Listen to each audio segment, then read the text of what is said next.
Welcome to Garden DC, the podcast about everything gardening in the Washington, D.C. and Mid-Atlantic region. I'm your host, Kathy Jentz. I'm the editor of Washington Gardener magazine, and we're aimed at gardening enthusiasts, people who grow everything from edibles to ornamentals, natives to exotics. If it grows in our area, that's what we talk about.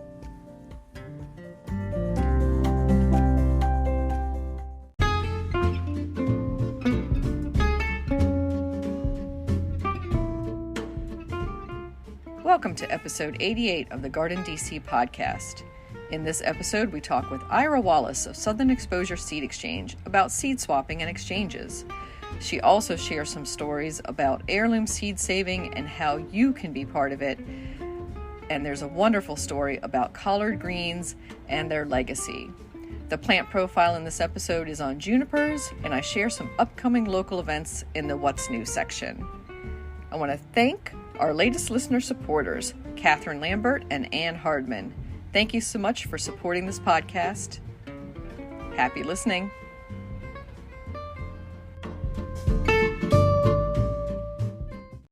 This episode of Garden DC, we're talking to Ira Wallace, co-manager at Southern Exposure Seed Exchange. Welcome, Ira. Oh, thanks, Kathy, for having me. I wish we were getting together in the flesh at a lovely seed swap somewhere up that way soon, but not this year. Me too. So we'll probably talk about some ways we can do seed swapping virtually, although seeds need to get into people's hands at some point, and talk about how we might safely do seed swapping in person during the COVID era, and then how post-COVID we would handle seed swapping. So we'll talk all about that. But first, I wanted to talk a little bit about you, Ira, and your background and how you came to Southern Exposure Seed Exchange, or how that came into being. Were you a lifelong gardener? Were you born with chlorophyll in your veins? Well, I was born to a grandmother who was a gardener, so I was out there pretty young, although it took her passing away the year that I went to college to make me realize it was my thing and not just me tagging along with her. So, now I'm 73, so it's been a minute that I've been gardening. And so great to have such a garden mentor in your life and such a close relationship. Yeah, I really wish that she had been able to be with me as I matured, but I always carry her in my heart. She's still with you. She's still with you in probably every seed you save and every seed you exchange with another. Absolutely. Let's talk about Southern Exposure Seed Exchange. How did that come about? And maybe let's talk about the name too. What is a seed exchange? Well, Southern Exposure is now a regular seed company, but early on, the founder, Jeff McCormick, who was, like myself, a part of the Seed Savers movement that was kind of centered at Seed Savers Exchange in Iowa and in the Midwest. And Jeff also has a degree, a PhD in pollination ecology. So he wanted to share what he was learning on the ground with people here in the Mid-Atlantic and in the Southeast. And there weren't Southern varieties so much in the overall Seed Savers Exchange catalog. So he started a little catalog with 80 varieties. And after a few years, he realized that he was having some health issues, that growing a seed company wasn't what he'd signed up for, more, being a part of a movement. And it happened that in 1999, just before Y2K, some of us who live here at Acorn Community Farm answered an ad and helped Jeff with work in the office and grow some seed here.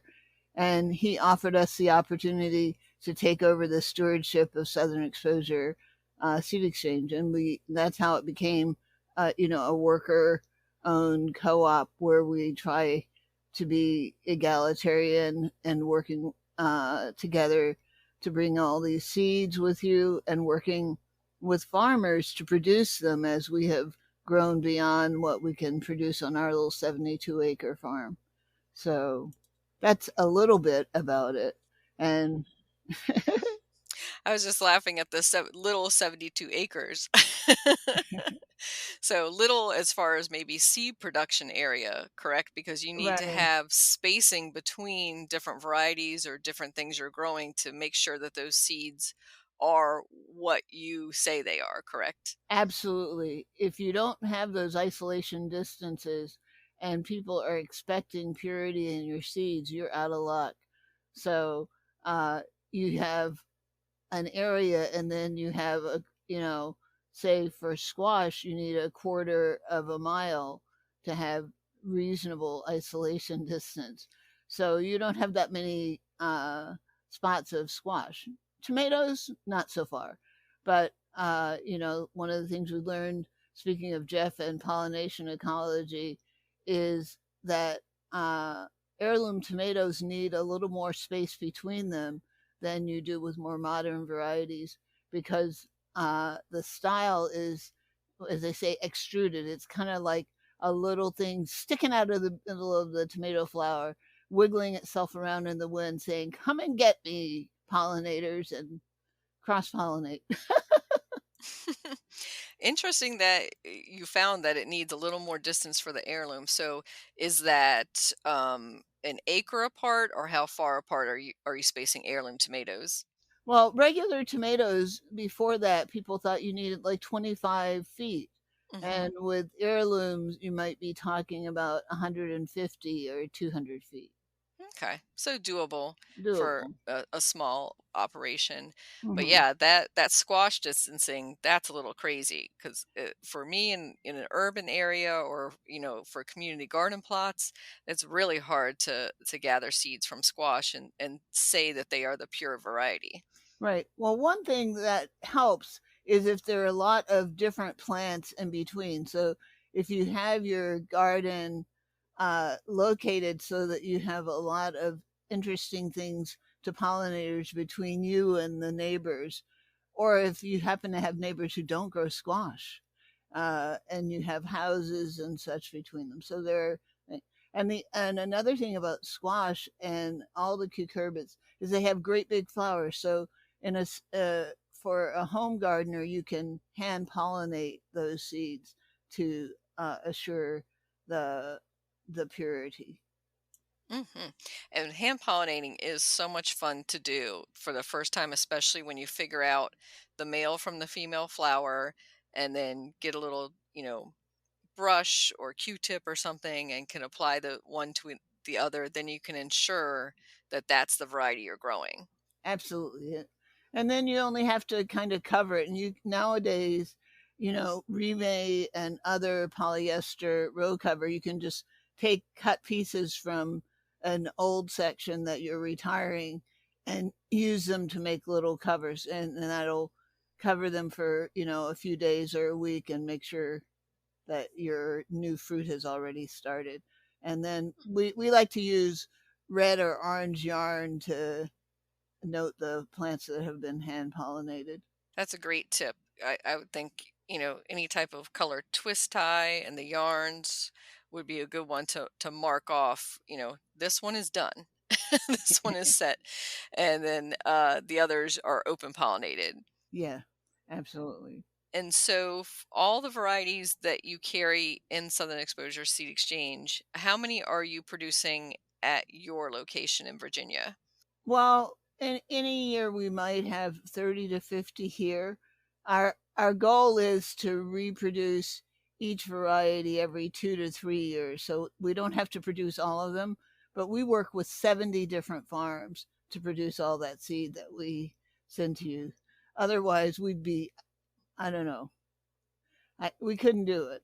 Back in Hmm. the day, we could, but now we have 10, 15 times as many customers as we did when we first took over the stewardship. And that's probably what makes it a great seed exchange too, is that you are sourcing the best and testing the quality. And as you said, you're growing many of the varieties every 2 or 3 years to ensure that those are being propagated and carried on. Absolutely. Yeah, because how can you really, when customers ask, what do they look like and how big are the vines and, how many seeds per, we feel like we need to be the source of quality assurance for those varieties. And I realize for a lot of our listeners who might be outside in the Mid Atlantic area, and even those who are in the Mid Atlantic, might not be familiar with where you are located. So, can you describe Mineral Virginia? Well, Mineral Virginia is sort of halfway if you're going east to west between uh, Richmond and Charlottesville. And a lot of people knew us where we were for a long time because we partnered with Thomas Jefferson's Monticello and the Heritage Harvest Festival, which COVID has shut down. Yeah, that's too bad. I love that festival. Yeah. So, yeah, we're kind of right in the middle of the state, actually. And what about your growing zone and soils? What is it like growing there? Are you zone 8 or 7? 7. We're 7A. We've been bumped up. We used to be 6B, but they bumped us up to 7A. And we have two kinds of soil here. One of them is more of a sandy loam, which we have maybe 25% of our land is, and then the rest of it is red clay. Yeah. But I will tell you, we can guarantee that adding organic matter can turn clay from a big old red mess into brown gold for your garden. And that does sound so familiar with that. You either got sandy loam or you got clay. That's so much of the Mid Atlantic. You either have one or the other or a combination. But the one thing we Mm-hmm. don't have too much around here that other areas have to contend with is a lot of rocky soil. Yeah, it's not too bad in the rock department. Yeah, that's one benefit. We have one area where 3 beds are like that. And it turns out that they used to have a road there that went between our property and the neighbors back in the horse and buggy day. That they put a lot of the rocks from everywhere in the farm. Yeah, I could see that happening. And as they collect rocks from the fields, that's a common thing for farmers to have done was to either like add it to a wall or a edging or a road or a paving. So they're all gathered in one place. And then decades later, you're like, oh, well, that was there. Yeah. From your seed production in Mineral Virginia, you are gathering the seeds, storing them, packaging and labeling them. Can you describe some of that production process? Yeah, so many things. In the summer, we're planting uh, seed production and trials, and usually we're doing smaller seed production uh, with more high selection criteria, so that we'll have stock seed that we can have the bigger farms uh, grow for us. Actually, it's kind of funny. Some of them are not big because they only grow one variety. And so, they might be quite a small farm, but they uh, dedicate quite a bit of what they grow to seed production. So we do that. And then we have these trials, which we used to have a tomato tasting so that people could come out and see the squash and the tomatoes and the peppers in the height of summer. But that has been temporarily cut down. But we still collect information from it and take pictures to share, in the catalog and on our website with people. And so we grow that. And we also try to have educational events either here at the farm or at events like the Virginia Biological Farming Conference that's coming up this weekend. And it'll be the 22nd through the 24th in Roanoke at this lovely Hotel Roanoke that's associated with Virginia Tech.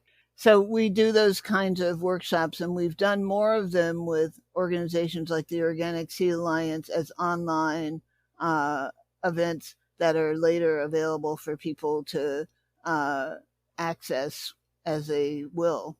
And that's really good because, you know, see, a lot of small scale seed growers are my age, and we really need a younger generation of seed savers. And we're doing everything we can to encourage that, from working with them here on the farm to, online teaching. And yeah. That is so true. That's very important to bring the new generations up into it, because we're going to lose so many of those seed varieties if there's not somebody coming up behind us growing them. Absolutely. Yeah. Um, but there are some, and you think what it is that really attracts people to varieties, and I have learned that a good variety, many gardeners will choose, but a good variety with a compelling story, many more people will choose to grow. So, uh, collecting not just the seeds, but the stories of the time and the place where they were an important part of food, and recipes that are still fabulous, uh, really attract at least vegetable gardeners.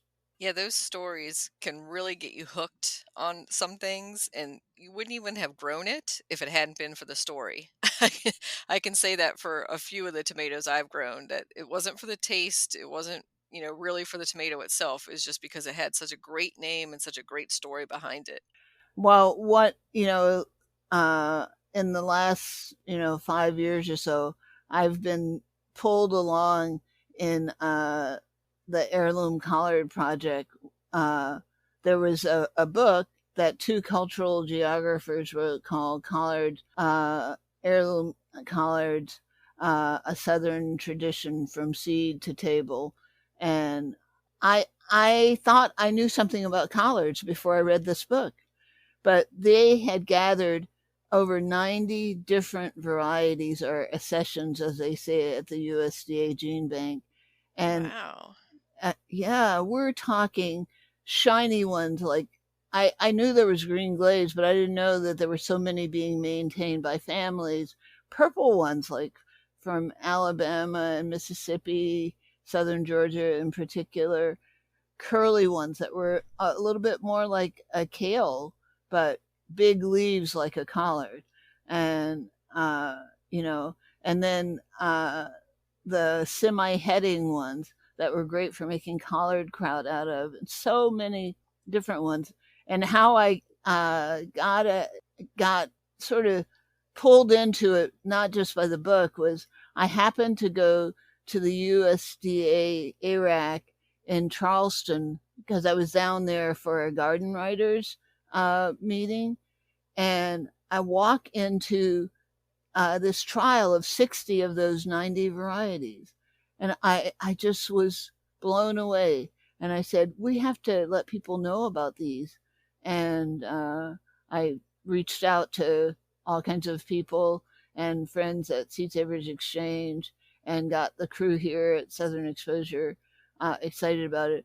And we got those 60 varieties from the USDA Gene Bank, where they had been deposited, and did a trial here in Mineral and at Seed Savers in Iowa, and took pictures. And uh, we also increased some of the varieties that year where we had isolation spaces available. And then we've been going at it ever since. And you want to hear a funny thing, a lot of times more middle class African American people are a little bit separated from the gardening tradition. Hmm. But when we were trying to get gardeners to regenerate these varieties and offer some back to the gene bank and to the Seed Savers collection, and then distributed them in the community where they had originally been grown, uh, a group of African American sorority sisters took on the challenge, and they produced the first crop of regenerated seed. And we sent some off to Svalbard to be the first African American uh, donations to the collection there in the seed bank in the permafrost. So you never know who can become a seed saver. You just have to trust that everyone is potentially one. And it is of interest to everybody and their background and their history and their family. And that's so amazing, Ira, to hear about these 60 varieties of collards because you go to a grocery store and there's just the same old, right? You wouldn't even know that there was more than that in existence. Yeah, it is true. And we are working with the Heirloom Collard Project to introduce more chefs and gardeners and farmers to these varieties. The chefs are the most open, I tell you. They're like, what is this? I got to try to make something out of it. And it's been pretty exciting. Yeah, I would think, especially for the edible side of things, that Hmm. you can get people really excited by the different tastes that are out there, the different textures for a lot of edible plants. And that's what's so great about having seed swaps or access to seed exchanges and seed swapping is that you get to discover these things that you never even knew existed and then share them on so other people can grow them and share them on. Oh, that's so true. And uh, I remember when I went to the first one of the Washington Gardener seed swaps, and people who had brought something special with them shared them with me. I had already gotten a little bit interested in these African diaspora types of seeds, and someone who was from Jamaica gave me a number of varieties of my name just went the hibiscus sabdorifa roselle. Hmm. I was trying to think of the common name and it wouldn't come, and I said, "Well, we'll just say that, and maybe they'll come up there." And it sort of got me excited about trialing a bunch and finding one that would do really well here in the Mid Atlantic, and I got the Thai red roselle, and it was so people were so excited about it that they made a hedge of it on the in one of the gardens on the mall in DC at the Smithsonian. And that was really fun when they sent me pictures of it. Yeah, that was so amazing to see that. And it's such a beautiful plant.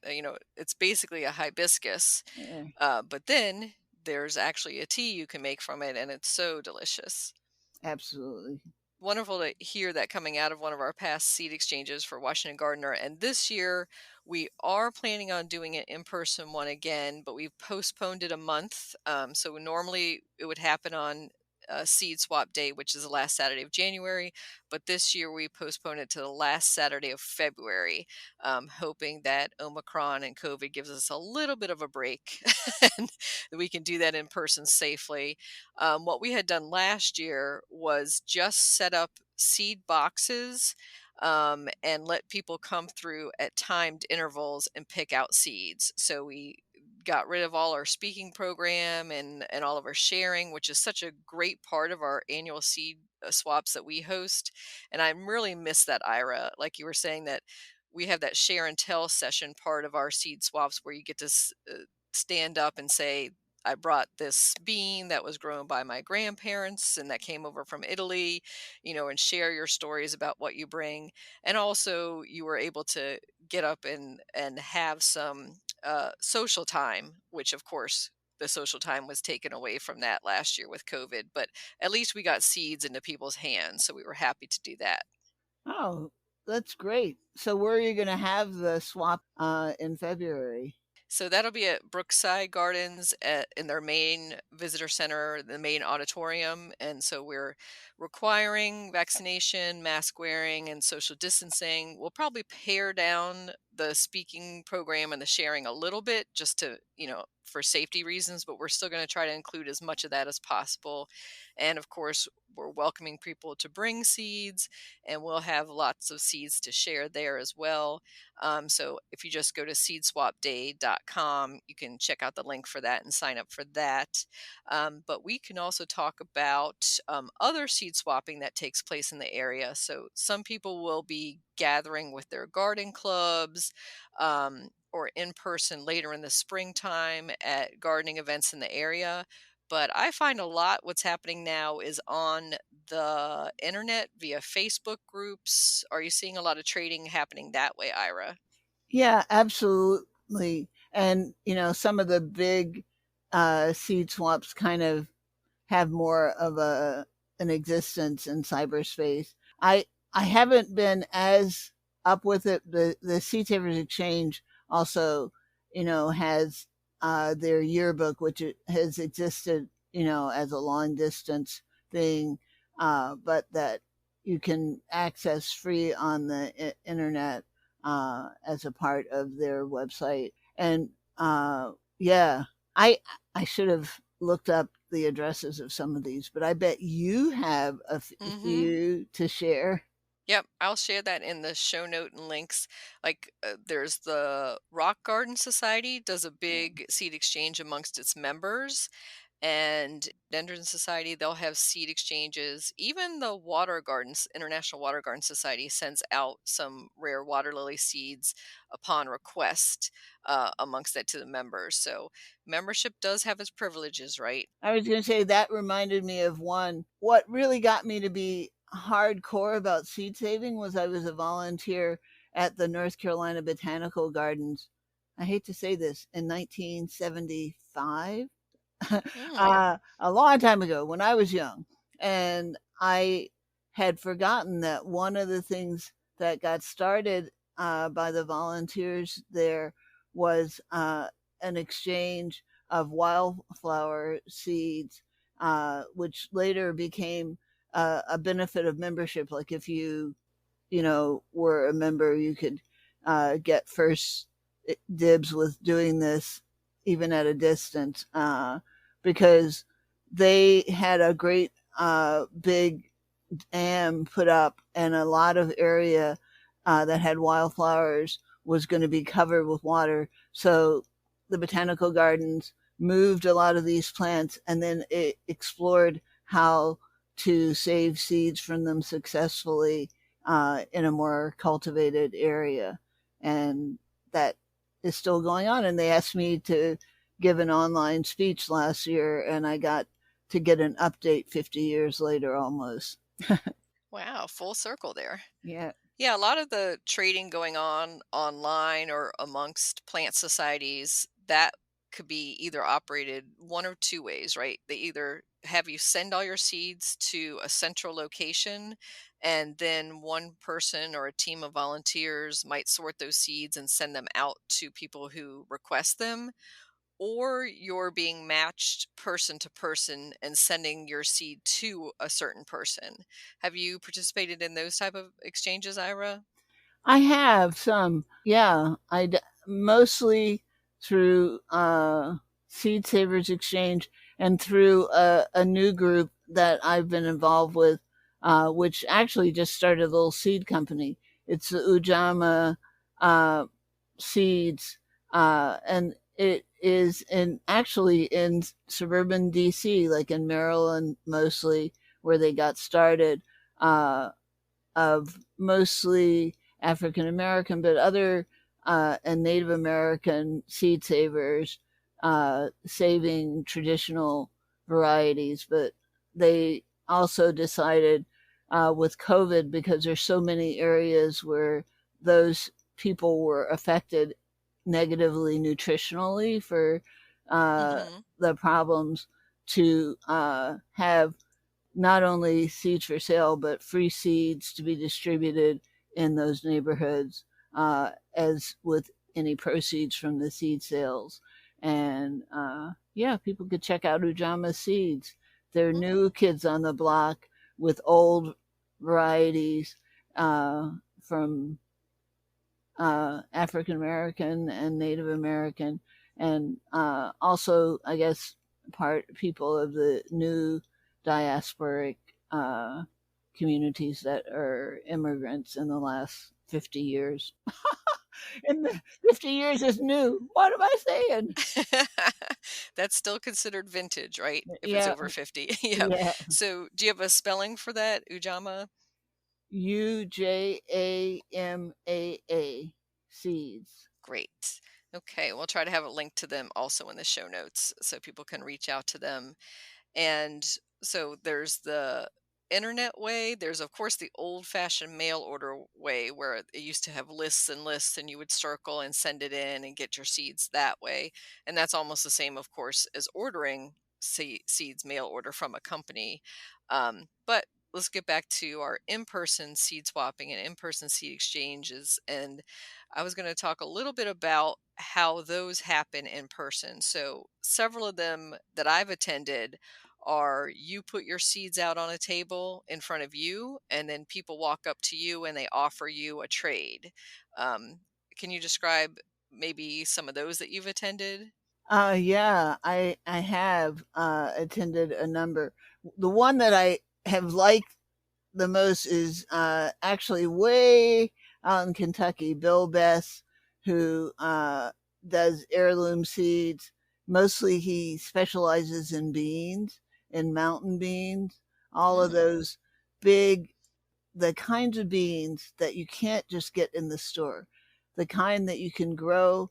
And even as the beans swell in the pod, and when you have a seed, an immature seed, but fully sized up, you still have a tender, crisp bean to go with it. And that's what they used to make what they call leather breeches from it. And Bill Bess at Sustainable Mountain uh, would have the first Saturday in October, a gathering, and it was sort of for extreme bean heads.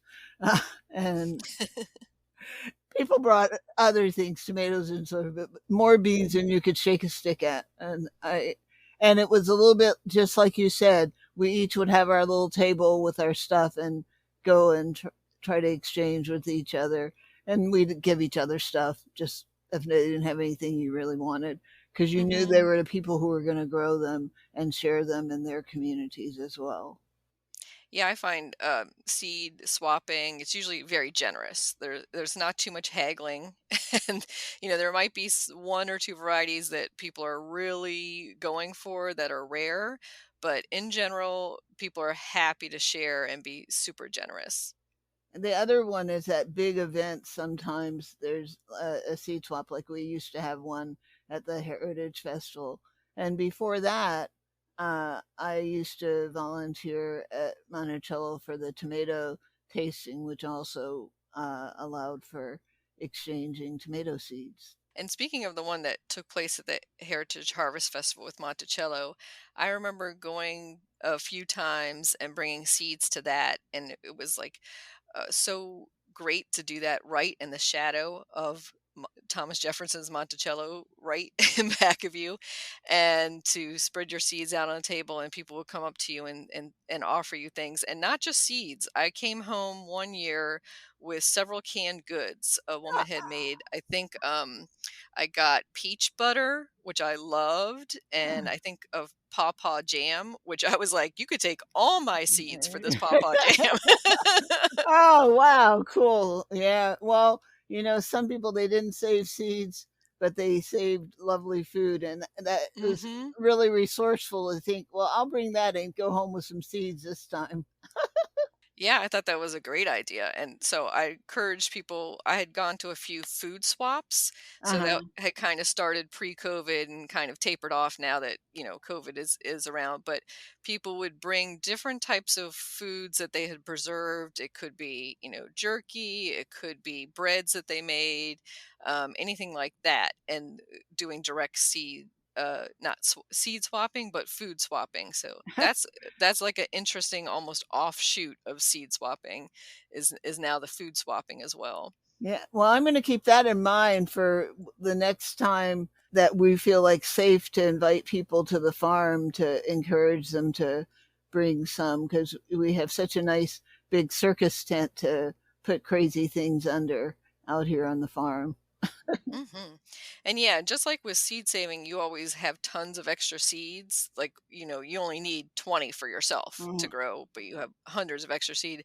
I think the same thing happens when people are making preserves or elderberry syrup or something like that, or honey, that once you process a lot, you might as well process more Mm. and have that for extra. Mm. Yeah, that is great. Yeah, I love going to seed swaps just also for the people. Like I don't even need to come home with seeds. Like you, I have plenty of seeds, right, Ira? So, but it's fun to meet the people and to hear stories and also the beginners to be able to tell them, this is one I had a lot of luck with, this one is prolific, I would go with this variety. So it's always great place to exchange garden and growing tips. Hmm. Yeah, and don't you like it when people bring uh, more of the fruit that is still around in the winter, like the squash that's still preserved Mhm. at that point, and they have that sitting with their seeds? It just makes you want to grow it. Yep. Yeah, it's always nice if you can have the example of the thing with it. And that does bring us kind of to labeling and pictures. Like, it's always great to have a seed pack label where there's a little picture of it. If you have a color printer or something that you can print out on address labels or things. But I also appreciate when people hand draw things or hand make their labels. Oh yeah, and some of them are. I literally have a tote that I keep of interesting art that I've gathered in these kinds of situations. And sometimes I use the art or sometimes use an inspiration from it for something to work on for the catalog. Oh, that's awesome, Ira. And I love to hear that you have this tote because I feel like I'm such a hoarder of seed things. I'm glad to hear other people are saving things too. Because when you get a cute seed pack or something that's just so inspirational or adorable, once you've used the seeds, you still want to save that pack. Yes, so true. And you know, some people are so amazing. They make these funny little uh, poems, almost like haikus, about the seed that they're sharing. That's fun to have on there. And then I was going to say that there's, origami and envelope folding ways to make your own little seed envelopes. People will often use those little clear, tiny Ziplocs that you would use for jewelry pieces. And Uh, of course, coin envelopes are pretty plentiful and available to use as well. What do you like to use for your seeds that you gather, Ira?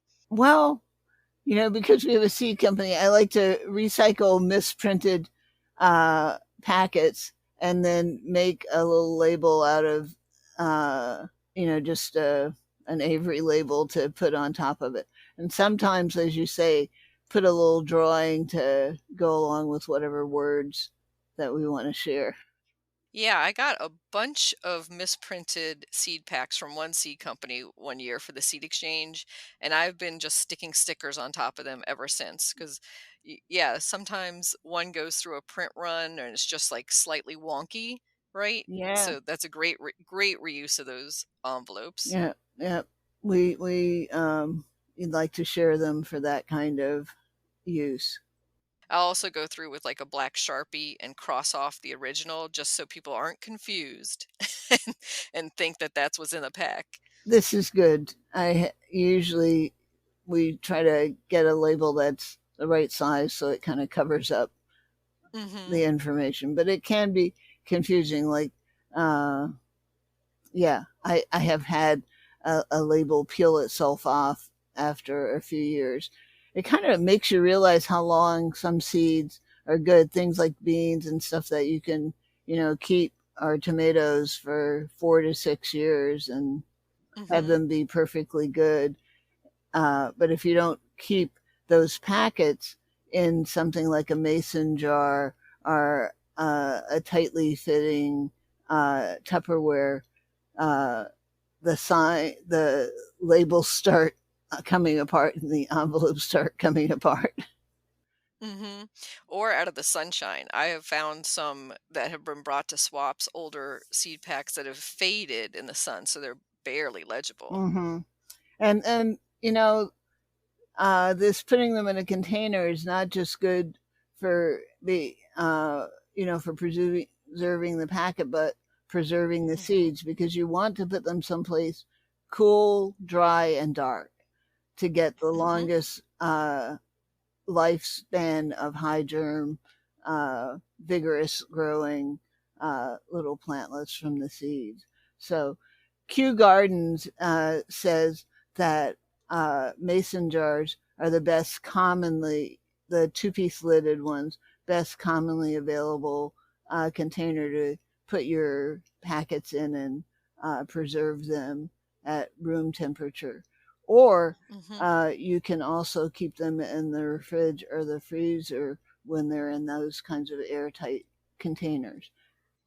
Yeah, I definitely use jars myself, and that's not just for, the longevity of the seed, but also because certain creatures like to get in and eat seeds, so that protects them from that too. Yes, this happens when I accidentally, uh, the warehouse where I keep not my seeds, but my stuff that I carry for decorations at events, every now and again, a small packet or two will get caught in between signs. And when you come back out there months later, not good. Yeah, well, it's lucky that all your seeds weren't out there. So, Well, yeah. so we've talked about the type of seed swaps where you bring seeds and swap directly with another person, and I was going to contrast that with the Washington Gardener Seed Exchange, which we named it Seed Exchange, just like your company is Seed Exchange, because we're not directly swapping. What we do is people turn in the seeds as they come to the check-in desk, and then our volunteers sort the seeds into different categories at tables. So there'll be like a tomato table, a pepper table, a zinnias and annual flowers table. And then after that's all done and we've done some sharing and stuff, then we have people pick the seeds in rounds. So we'll say you get your first pick of seed if you're wearing blue jeans today. And then everybody gets to pick their first seed pack from all that are out on the tables. And then everybody without blue jeans on that day, other pants or skirts or whatever they're wearing that day, get to pick the second their first seed pack and so on. So we'll do like 3 or 4 rounds of random picking and then let it be a free for all. And we found that works pretty well because some people will come in the door with tons of seeds and some people will come in with just a few seeds, but it all evens out in the end. And that gives everybody an opportunity to see what's out there available and to get their first few picks without competition, so to say, without a crowd around a table. Yeah, I really like that. But you have to quickly scan because there's so many Mhm. seeds. Exactly. So we do have a little what we call preview period, like that you can go around with a notepad or something. So you have a little bit of time to go around and say, okay, here's the carrot I want as my first pick. So I always encourage people to bring, we have scrap paper there for people too, but to mentally or on your phone or a scrap sheet of paper, write down the seeds. Because you're right, Ira, you get so excited Hmm. about the seeds and then you get called for say your second or third pick and then you're like what was it that I did want and then you're running around trying to figure out what it was you wanted. Hmm. Hmm. One of the things I also recommend people do is to make a list before you attend any seed swap or seed exchange. Um, Maybe inventory what you have, and then maybe make a wish list of what you want and kind of rank that so you're kind of prepared before you go in because like we said just with our seed exchange it can be so overwhelming, right? Yeah, and if you like seeds, you can easily get carried away and have more seeds than you can plant in the next 10 years in just one seed swap. So it's Hmm. nicer to think about what you need and what you want to explore, and just like in your garden, a smaller garden well tended is going to produce more than a big garden gone to wreck. And trying to plant 10 times as many seeds as you have uh, room for just doesn't end up with a pretty situation. Unless, of course, you decide to give those away too. Yep. Yeah, that's great advice. And we do kind of have an honor system at our seed exchange where we tell people, just take what you think you're going to grow. So, because you can get a little crazy. And then we share leftover seeds that are left at the end of the day. We'll share it with local community gardens, with school gardens.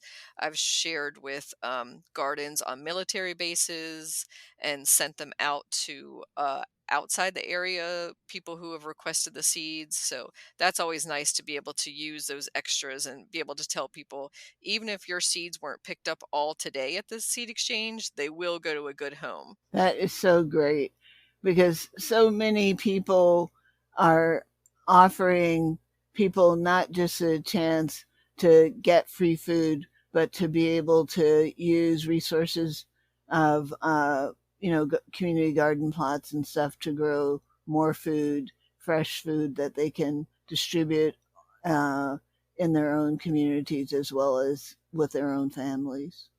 Yeah, and in the last couple years during COVID, we've worked with some food banks getting seeds and seedlings out to people as well. So that's really important. This is good. I know you would keep yourself busy in good ways during these times. Oh yeah, and all these seeds need to go somewhere. I'm sitting on boxes of seeds here, and they need to be grown and not just sitting in storage. So I was going to ask you to talk a tiny bit as we're wrapping up here about your book that you wrote for Timber Press, and to let people know about that.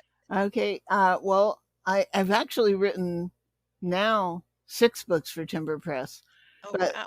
uh, the first one was Vegetable Gardening in the Southeast, and it's organized month by month with tasks to be done. And I sort of divided it into the upper and lower South.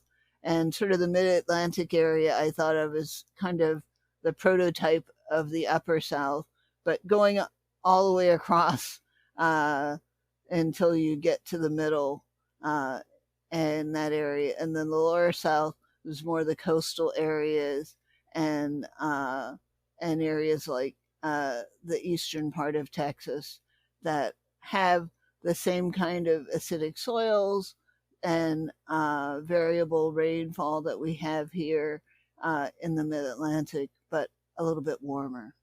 And lo and behold, people liked it, even Hmm. all over. And that was in 2015, and people have been writing to me ever since, telling me that it helps them with planning, with deciding what type of varieties to choose, and just what to think about when they're uh, working in their garden each month, and how to not forget to harvest some things when they're ready. Uh, so that has been good. But then Timber Press asked me to do some state specific ones, and so far I've done 5: Virginia, North Carolina, South Carolina, Georgia, and Tennessee, and that's been pretty good. I sort of got a little tired of working on books, so I've been sticking to articles the last year. But who knows what will happen when I get tired of COVID. When get tired isn't the right word. When we no longer have to be as restricted by COVID. And those other books from Timber, those are like the Great Grow Grow Great great Vegetables vegetables. series. Yeah. So we have Virginia, South Carolina, Georgia, North Carolina, and Tennessee under your um, name there. And we'll put that link up too in our show notes so people can grab those. And I do love that original book. Is such a great guide for local growers, especially because, as you said about the harvest, not forgetting to harvest, but also to recognize when something is ripe and ready is always a good thing to learn for beginner gardeners. Yes, I forgot that sometimes the way you see it in the store doesn't exactly tell you when Hmm. it's approaching it in the garden. So true, because you can look at that watermelon for weeks. Then you're like, when should I take it off the vine? Or you're just so anxious that you'll take it off early. Mm-hmm. Yeah, and with melons, with watermelons, you only get one chance to pick it. And that's something that really helps to have a mentor and somebody who's done it for several years to be able to explain that to you. Yeah, that's one thing we try to do with, our blog is give you little timely hints, and you can look back a few years for the same, month and, get different tips according to what was at the top of our head that year. And so that blog is sitting on the Southern Exposure Seed Exchange website? That's correct. Uh-huh. And that's southernexposure.com. So all one word, no dashes or spaces or anything, just southernexposure.com. Uh-huh. Mm-hmm.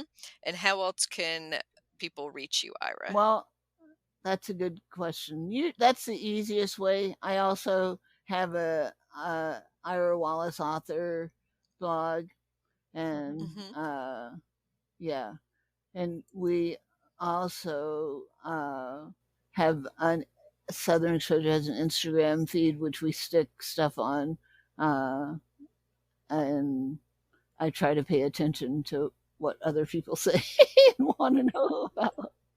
This has been so great to talk to you today, Ira. I feel like I'm almost ready for spring. I am so ready to get out there and get some seeds started indoors and outdoors.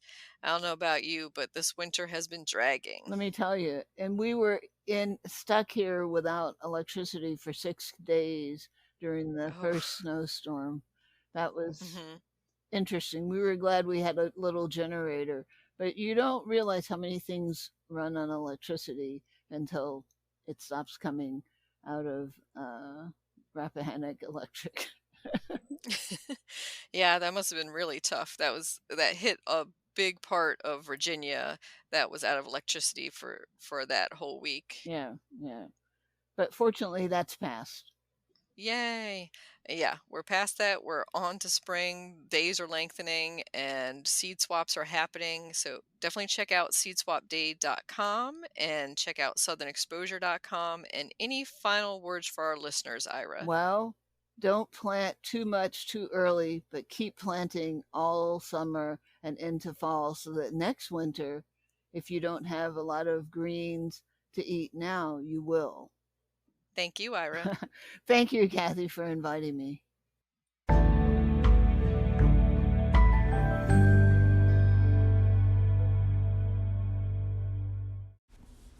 Juniper plant profile.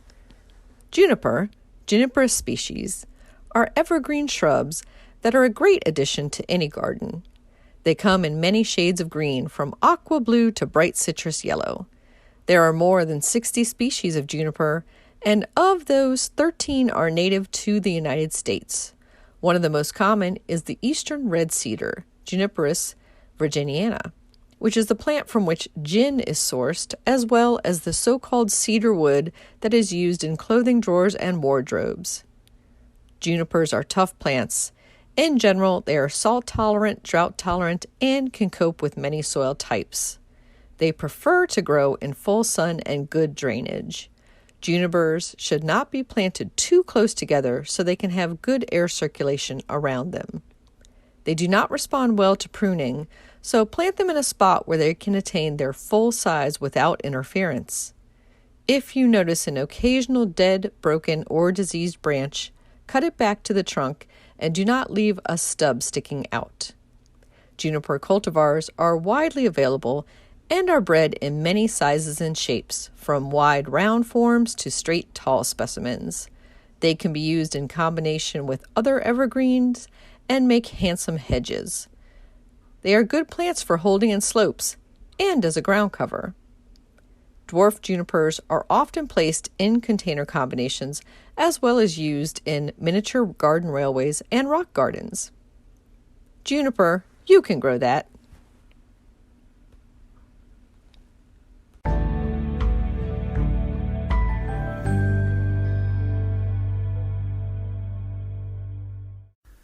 In the new book, The Urban Garden by Kathy Jentz and Terry Spite, you'll find dozens of inspiring and creative ways to grow flowers, shrubs, vegetables, herbs, and other plants in small spaces and with a limited budget.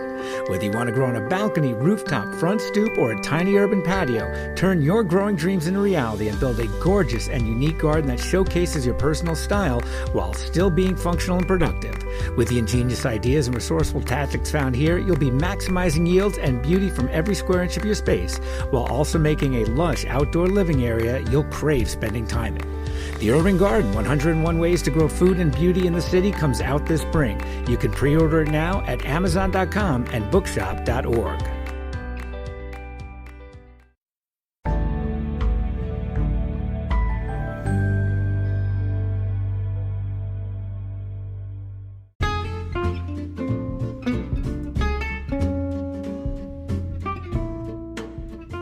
What's new? Our January 2022 issue of Washington Gardener magazine is out. Our cover story is on mushroom indoor grow kits for winter fun. We have an invasive alert about the Cuban tree frog, a story about how to attract northern cardinals to your garden, an article on managing thrips in houseplants, and an overview of the recent Turning a New Leaf with Chesapeake Conservation Landscaping Council conference. In other local events, you might want to check out Longwood Gardens Winter Wonder. That goes till March 27th. It's a great way to escape the cold of winter in Longwood's Grand Conservatory. Check out longwoodgardens.org for more information on that. There's also a virtual native plant and sustainability conference being hosted by Phipps Conservatory and Botanical Gardens, and that is on Thursday, January 27th in the afternoon. You can find out more about that at phipps.conservatory.org. At Brookside Gardens, but happening virtually, so anybody can participate in that, is the Greenscape Symposium on Friday, February 18th. That's a day of virtual lectures focusing on native plants for tough garden conditions and how to design a small garden space that will provide ecological benefits for pollinators and wildlife. You can find out more about that at Brookside Gardens or through the Active Montgomery website. Another local but virtual conference is the Eco Savvy Symposium on Saturday, February 19th. That is hosted through fairfaxcounty.gov/parks. Through Green Spring Gardens, and that centers this year on restoring the urban forest 1 yard at a time. Another upcoming conference on that same date that you might want to pop into is the 2022 Spring Conference of the Montgomery County Master Gardeners. So the Master Gardeners are the hosts and the teachers, and this is for all interested gardeners. It's a great way to kick off springtime. You can find out more about that through the Montgomery County Master Gardeners website or go to 2022mcmgconference.eventbrite.com. And Washington Gardener Magazine is hosting a couple upcoming events. We have our seed exchange on Saturday, February 26th now, postponed from the January 29th date. On January 29th, though, that is Seed Swap Day, and we will be doing a virtual symposium kind of talk live thing that you can tune into at our YouTube channel. So just look for Washington Gardener Magazine on YouTube. We'll be doing a live chat from 1 to 2 p.m. on Saturday, January 29th. And another upcoming event we're hosting that you can prep for now is our quarterly garden book club. We're going to be discussing The Well-Gardened Mind, The Restorative Power of Nature by Sue Stewart Smith. That will be on the evening of Thursday, February 24th at 6:30 p.m. via Zoom, and that is free and open to anybody who'd like to join us. Happy gardening!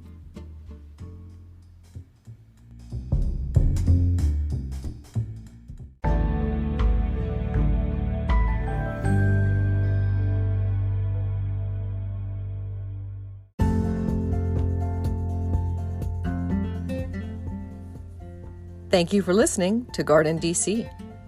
You can become a listener supporter for as little as 99 cents a month by going to anchor.fm/gardendc/support.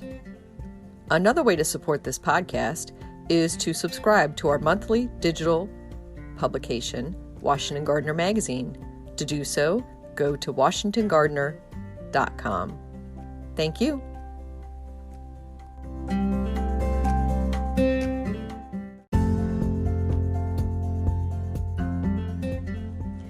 You can find Washington Gardener online at washingtongardener.com, on Twitter at WDC Gardener, on Instagram at WDC Gardener, and on Facebook.com at Washington Gardener Magazine.